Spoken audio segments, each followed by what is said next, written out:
Je ne sais pas comment j'ai tiré. Combien de fois j'ai tiré. Soit tu meurs, soit tu es obligé de tuer.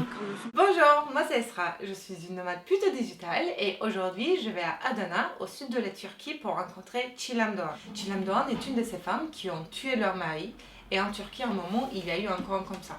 Allez venez, je vais vous raconter tout ça. 2 ans après avoir tué son mari, Çiğdem est en liberté. Elle avait d'abord été condamnée à 15 ans de prison. Puis l'été dernier, elle a été remise en liberté sous caution. Le procès continue toujours, mais Çiğdem dit avoir tué son mari par légitime défense et attend le jour de son acquittement. La violence a commencé au 14e jour de notre mariage, c'est-à-dire durant la 2e semaine. La 2e fois que j'ai subi de la violence, j'étais enceinte. Mon ventre avait commencé à grossir, l'enfant avait commencé à grandir. J'étais à 3 ou 4 mois de grossesse et j'ai été hospitalisée. En France, les violences conjugales tuent une femme tous les 3 jours. En Turquie, l'État refuse de communiquer les informations sur le féminicide. D'après les bases de données créées par des associations, au moins une femme est tuée par jour, soit 3 fois plus qu'en France. L'exemple de Çiğdem n'est pas unique. En 2014, Yasemin Çakal a aussi tué son mari par légitime défense et attendu 3 ans en prison avant son acquittement. Quant à Nevin Yıldırım, qui a tué son violeur en lui coupant la tête, elle a été condamnée à la prison à vie et attend toujours le résultat de son appel. Il m'a traînée sur le lit par les cheveux. Il a fermé la porte à clé, il a pris la clé dans sa main. Là, je me suis dit, ça y est, il va me tuer. Avant l'événement, Çiğdem a porté plainte contre son mari plusieurs fois pour coups et blessures, mais la police n'a jamais inculpé le mari ni a tenté de la protéger. Le mari de Çiğdem, Hassan, était membre d'une organisation criminelle. Alors, en espérant qu'il soit envoyé en prison, Çiğdem l'a dénoncé aux policiers, mais ce n'était pas suffisant. La police a demandé à Çiğdem d'espionner son mari.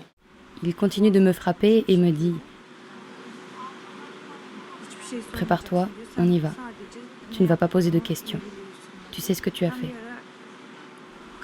J'essaye de me lever. Il me traîne encore par les cheveux sur le lit. À ce moment-là, ma main est allée chercher l'arme qu'il cachait sous son oreiller. Je ne sais pas comment j'ai tiré. Combien de fois j'ai tiré. Sur le moment, je n'avais même pas compris qu'il avait été blessé. J'ai juste entendu le bruit de la clé qui tombe par terre. J'ai récupéré la clé, j'ai ouvert la porte et j'ai refermé derrière moi, pour qu'il ne me suive pas. C'est après l'événement que Çiğdem reçoit enfin un peu d'aide et de soutien. Divers collectifs féministes suivent le procès, plusieurs avocates prennent sa défense. Et surtout, durant l'année qu'elle passe en prison, elle reçoit des centaines de lettres de soutien écrites par des femmes de 4 coins du pays.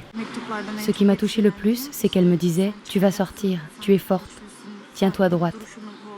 Dehors, nous nous battons pour ta juste cause. Nous allons faire tout notre possible pour te sortir de prison. Sois-en sûre, tu vas sortir. Tu vas marcher dans les rues et tu vas être avec ta fille. Crois à la solidarité des femmes. » Ce que j'aime le plus dans l'histoire de Çiğdem, c'est qu'elle a réussi à faire de son histoire de violence conjugale une histoire d'empowerment. Si toi aussi t'as aimé cette vidéo, n'oublie pas de donner un thumbs up et si ce n'est pas encore fait, pour t'abonner à la chaîne des haut-parleurs, c'est par là.